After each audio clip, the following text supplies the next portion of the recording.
What's going on, Summoners? My name is Nathan Ng, and I'll be your host for another ProGuides video. In this one, we'll be covering some new builds that have surfaced on the latest preseason patch. These builds are trending on the Korean server, so if you want to stay informed on the latest innovation, look no further. Make sure to hit the sub button so you don't miss out on any content like this, and let's get started with the video.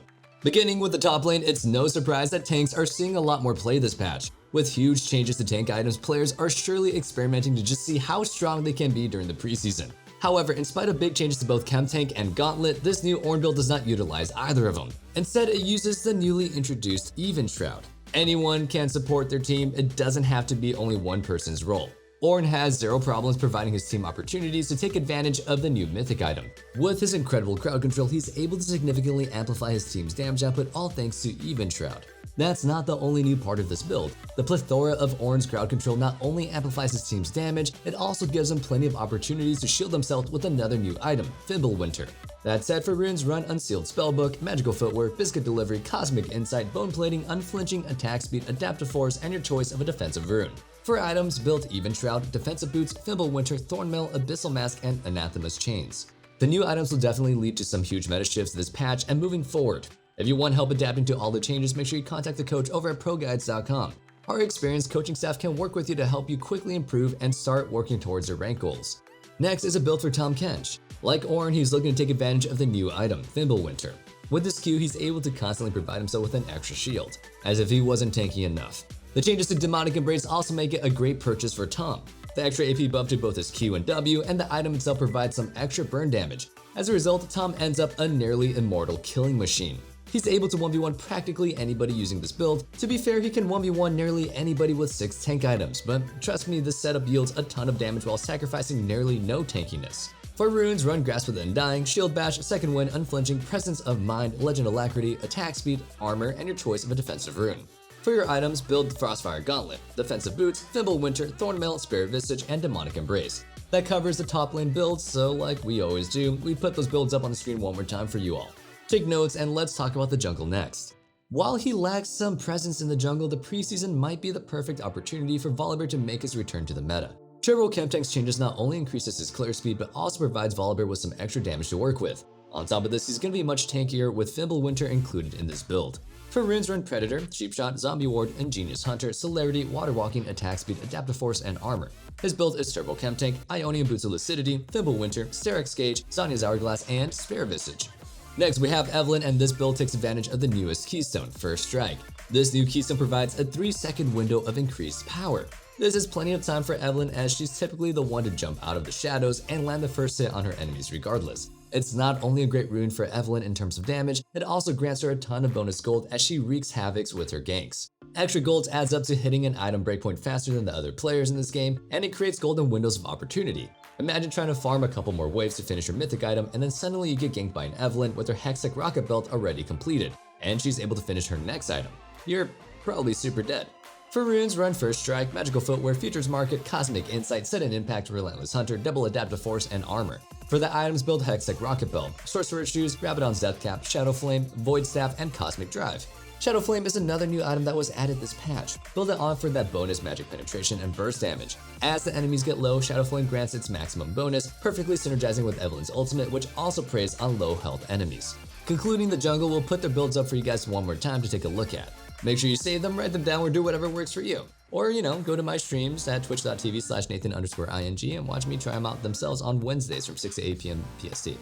Little plugin. Anyway, let's talk about the mid lane next. We see enough Zed already, but the introduction of the new items and runes means that we all have the privilege of seeing him even more, unless you ban him. Like with Evelynn, First Strike increases Zed's damage output significantly, and also grants him a ton of bonus gold. Assassins that can optimally utilize this rune definitely got a lot out of it. Since they typically want to hit those item spikes faster to start snowballing, it acts as a sort of a win faster rune.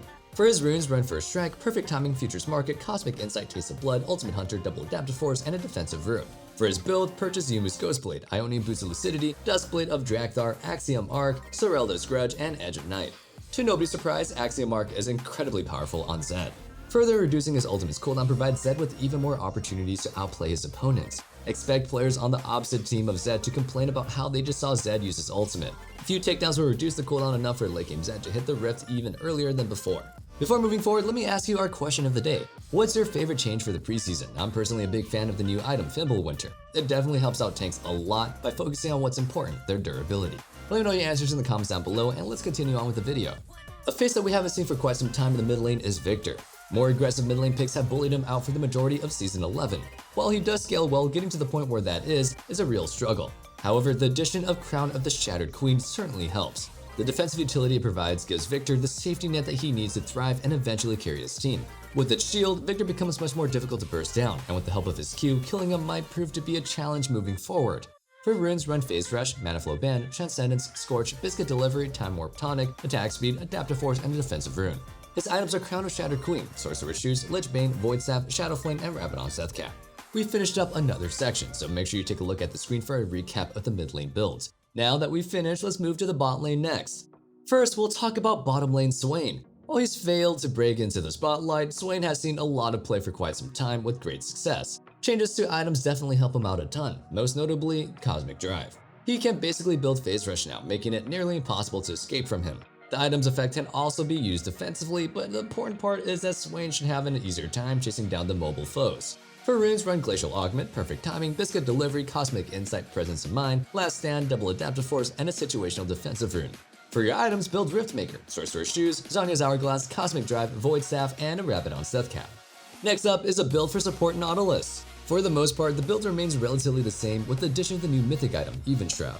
Considering the fact that 3 of 4 of Nautilus's abilities apply crowd control, it's certainly a powerful purchase. And that's not including his passive, by the way.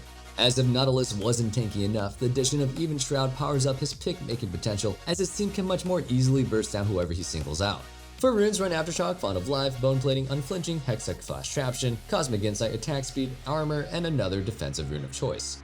We got a bottom lane duo with Tryndamere and Taric. Yeah, you heard that right. This terrifying duo simply just doesn't die. If you find Tryndamere's ultimate annoying, imagine what you're dealing with when he has Taric ult backing him up as well. With minimal practice, any duo can optimize the combo and start dominating lane with turret dive after turret dive. So if you guys want to play Taric because you're absolutely dazzling, I'll go Tryndamere with you because I'm looking for a duo partner in real life too, you know, with cuddles and stuff. Anyway, his items are Gale Force, Berserker's Greave, Navori Quick Blades, Infinity Edge, Phantom Dancer, and a choice of a Sorella's Grudge, Mercurial Scimitar, and a Guardian Angel.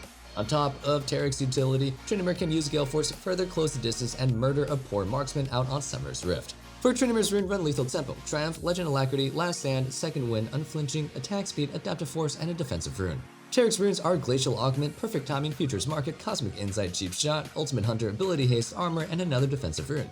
For items, build Even Shroud, Ionian Boots of Lucidity, Fimbulwinter, Knight's Vow, Abyssal Mask, and Anathema's Chains. Once again, Even Shroud empowers the owner's crowd control and causes enemy targets that have been afflicted to take increased damage.